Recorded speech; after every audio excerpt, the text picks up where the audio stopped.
የመምህር ዘላለም ወንድሙ የህይወት ታሪክ በስርዓተ ቀብሩ ላይ የተነበበ።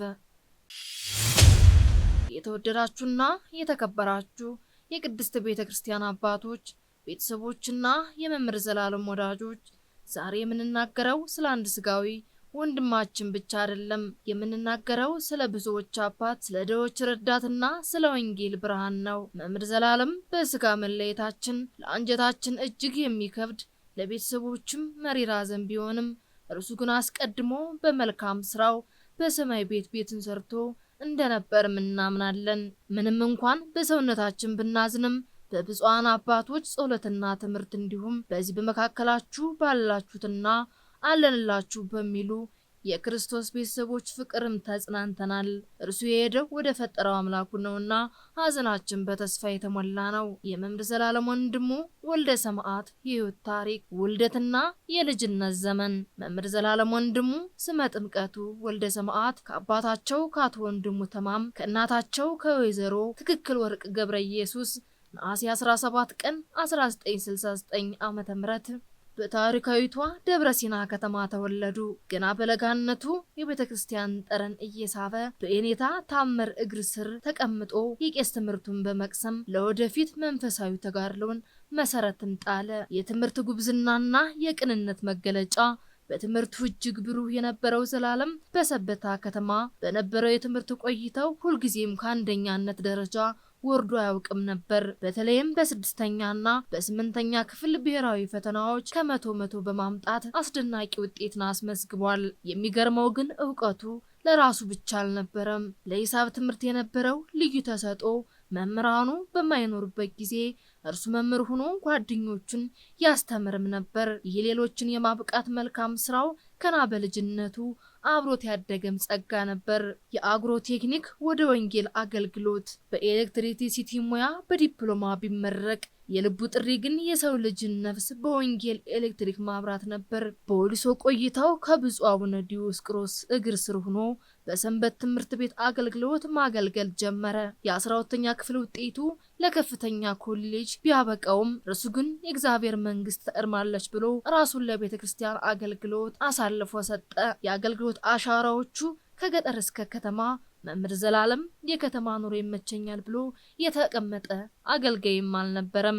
እግሩ ወንጌል ባልደረሰባቸውና እርዳታ በሚሹ አካባቢዎች ሁሉ ደርሷል። በደቡብ ኦሞ ዞን ገጠራማ ስፍራ ለማሌ ለሰሜናሪና በበና ጸማይ ብሔረሰቦች 5 አብያተ ክርስቲያናትን በማነጽ የቃለ ወንጌል ብርሃን እንዲበራም አድርጓል። ሌላው ቀርቶ የሌላ እምነት መሪዎችን አስተምሮ በማስጠመቅ አዳራሻቸውን ወደ ቤተክርስቲያን እንዲቀይሩ አድርጓል። ለቋንቋ ተናጋሪዎች የሰጠው ትኩረት በ2003 ዓ.ም ከ38 በላይ ልዩ ልዩ ቋንቋዎችን የተውጣጡ ደቀ መዛሙርቱን አምጥቶ ወጫቸውን ሸፍኖ ካሰለጠነ በኋላ ወደ አካባቢያቸውም ትልኮ እንዲያገለግሉ አድርጓቸዋል። ብፁዓን ሊቀ ጳጳሳት፣ የገዳማትና አድባራት አባቶች የሚሰጡት ምስክር ሳይካተት ከዋና ዋናዎቹ እንደሚከተሉት ይቀርባል። በደቡብ ኦሞ ገጠራማ ስፍራዎች መምህር ዘላለም ወንድሙ ስመ ጥምቀቱ ወልደ ሰማዕት የከተማ አገልጋይ ብቻ አልነበረም። በደቡብ ኦሞ ገጠራማ ስፍራዎች ቃለ ወንጌልን በማስተማር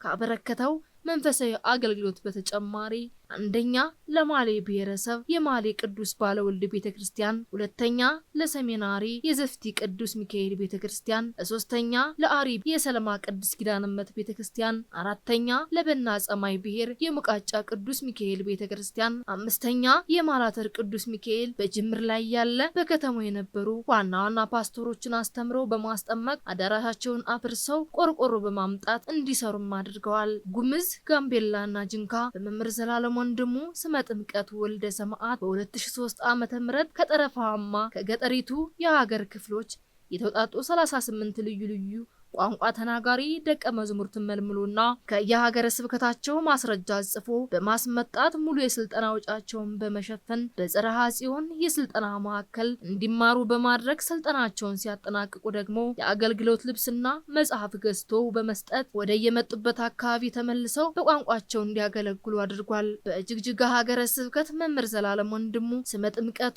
ወልደ ሰማዕት ሐምሌ 28 ቀን 2010 ዓ.ም በጅግጅጋ በደረሰው ችግር የተጎዱትን ለማጽናናት በስፍራው ጉባኤ በማዘጋጀት ማህበረ ምዕመናኑን ከማጽናናት በተጨማሪ ሰዎችን በማስተባበር ከ1 ሚሊዮን 500 ሺህ ብር በላይ በማሰባሰብ በወቅቱ ለተጎዱ የሀገረ ስብከቱ ማህበረ ካህናት ድጋፍ እንዲያገኙ በመርዳት የቤተክርስቲያን ልጅነቱን በተግባር አሳይቷል። ሰበታ ቅዱስ ገብርኤል መምህር ዘላለም ወንድሙ ስመ ጥምቀት ወልደ ሰማዕት ለ57 አይነ ስውራን በተለያዩ ጊዜያት ድጋፍ ከማድረጉን በተጨማሪ ለዘለቄታው ራሳቸውን የሚችሉበት ቦታ በመግዛት እንቅስቃሴም አስጀምሯል። በምሁር ኢየሱስ ገዳም መምህር ዘላለም ወንድሙ ስመ ጥምቀት ወልደ ሰማዕት ለ12 ልጆች ከቤኒሻንጉል ጉሙዝ በማስመጣት ዲቁና እንዲማሩና ወደ አካባቢያቸው ተመልሰው እንዲያገለግሉ አድርጓል። በሰሜን ሸዋ ዞን በኤፍራታና ግድም ወረዳ በጦርነት ለተፈናቀሉ ለተጎዱ 2591 ሰዎች 7 ሚሊዮን 773 ሺህ ብርም ድጋፍ አድርጓል።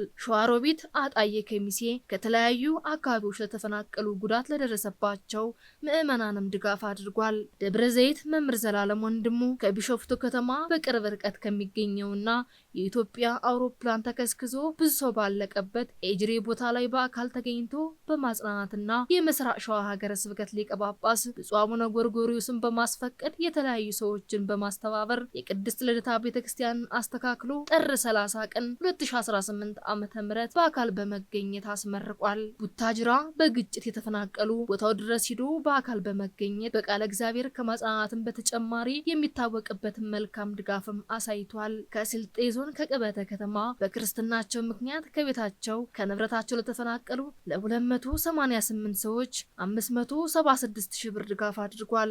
አርሲ ሻሸመኔና ባሌ ቤተሰቦቻቸው ለተገደሉና ለተፈናቀሉ ክርስቲያኖች ሩዝ፣ ዱቄት፣ ዘይትና የማብሰያ ዕቃዎችን በማቅረብ መንፈሳዊ ኃላፊነቱንም ተዋጥቷል። በአፋር ሀገረ ስብከት በአፋር ክልል ለሚገኙ በዞን 5 ሶሙሮ ቢወረዳ ኩማሚ አካባቢ በጦርነት ለተፈናቀሉ ለተጎዱ ሰዎች 495 ሰዎች 1 ሚሊዮን 485 ሺህ ብር ድጋፍ አድርጓል።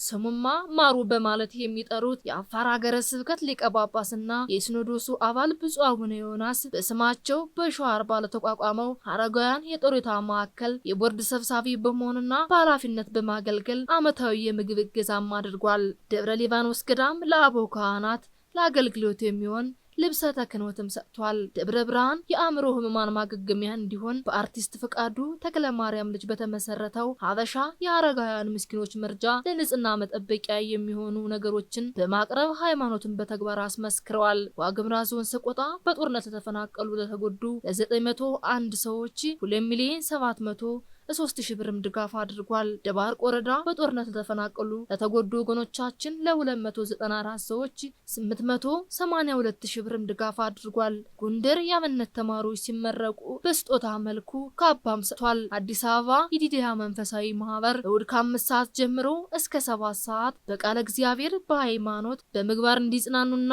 እንዲያድጉ እንዲበረክቱ ከማስተማር በተጨማሪ ቤተሰቦቻቸውን በሞት ላጡ ለችግር የተጋለጡ ልጆችን በማስተማር ራሳቸውን እንዲችሉ ድጋፍም አድርጓል። በአዲስ አበባ ማረሚያ ቤት ለሚገኙ እስረኞች ለዳግመ ትንሣኤ የምግብ ድጋፍም አድርጓል። የዲዲያ የህፃናት መርጃ ድርጅት በመምህር ዘላለም ወንድሙ መስራችነትና አስተባባሪነት በበጎ አድራጎት የተሰማራ አገር በቀል ድርጅት ሲሆን ድርጅቱ ያለ ሃይማኖት፣ ያለ ዘር፣ ቋንቋ ልዩነት ወገናዊ ድጋፍ በማድረግ የሚታወቅ ድርጅት ነው። በዲዲያ የህፃናት መርጃ ድጋፍ ለሚደረግላቸው ልጆች ከ2008 ዓ.ም እስከ 2018 ዓ.ም ባሉት ለ12 ዓመታት ከ2650 በላይ ለሆኑ ልጆች ከ15 ሚሊዮን ብር በላይ ወጪ በማድረግ ወገናዊ ድጋፉን በማድረግ ላይ የሚገኝ ሀገር በቀል ድርጅት ሲሆን በአሁኑ ወቅት ደግሞ 200 ልጆችን በመርዳት ላይ ይገኛል። በአዲስ አበባ ዙሪያ በዝቅተኛ ኑሮ ለተቸገሩ 100 ሰዎች ማለትም በወር 3000 ብር በአጠቃላይ 3 ሚሊዮን ብር ድጋፍ አድርጓል።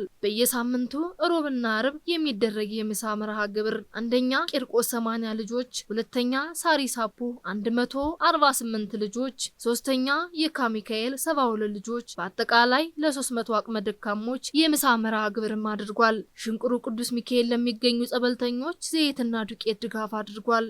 ወንጌለ ዘላለም ከተባለው የዩቲዩብ ቻናላቸው በሚገኘው ገቢ ግቢ ገብርኤል የወደቁትን አንሱ፣ እንጦጦ ማርያም ለሚገኙ አቅመ ደካሞች በበዓለ ጳራቅሊጦስ የዘይትና የዱቄት ድጋፍ አድርጓል። መምህር ዘላለም ወንድሙ ስመ ጥምቀቱ ወልደ ሰማዕት ለአገልግሎት በሄዱበት በሀገር አሜሪካ በገጠማቸው ድንገተኛ ህመም የካቲት 28 ቀን 2018 ዓ.ም በተወለዱ በ49 ዓመታቸው ከዚህ ዓለም ድካም አርፈዋል። ንቁ ኦርቶዶክስ ተዋህዶ የጸሎትና የንስሐ መርከብ ማህበር በእግዚአብሔር ፈቃድ በወንድማችን የኔነህ ተስፋዬ አስተባባሪነት ከተመሰረተ ጊዜ ጀምሮ ከሚሰጣቸው ዘርፈ ብዙ መንፈሳዊ አገልግሎቶች መካከል የሐዋርያዊ አገልግሎትና ያሬዳዊ ዝማሬዎች አንዱ ነው። በዚህ ክፍል የኦርቶዶክሳዊ ተዋህዶ ቤተክርስቲያንን ዶግማና ቀኖና የጠበቁ ኦርቶዶክሳዊ ለዛ ያላቸው ለነፍስ እረፍትን የሚሰጡ ወቅታዊና ዘመኑን የዋጁ ስብከቶችና ያሬዳዊ ዝማሬዎችን በመላው ዓለም ለሚገኙ ተመልካቾቹ በንቁ ሚዲያና በኢትዮ ማህበር የዩቲዩብ ቻናል እያቀረበ ይገኛል። አገልግሎቱ በመላው ዓለም ለሚገኙ አማኞች ተደራሽ እንዲሆን በየዕለቱ የሚለቀቁ ስብከቶችንና መዝሙሮችን ላይክና ሼር ያድርጉ። እንዲሁም የዩቲዩብ ቻናላችንን ሰብስክራይብ በማድረግ የዚህ ታላቅ አገልግሎት ባላሻራ ይሁኑ። ንቁ ሚዲያ ርቱ የቤተ ክርስቲያን ልሳን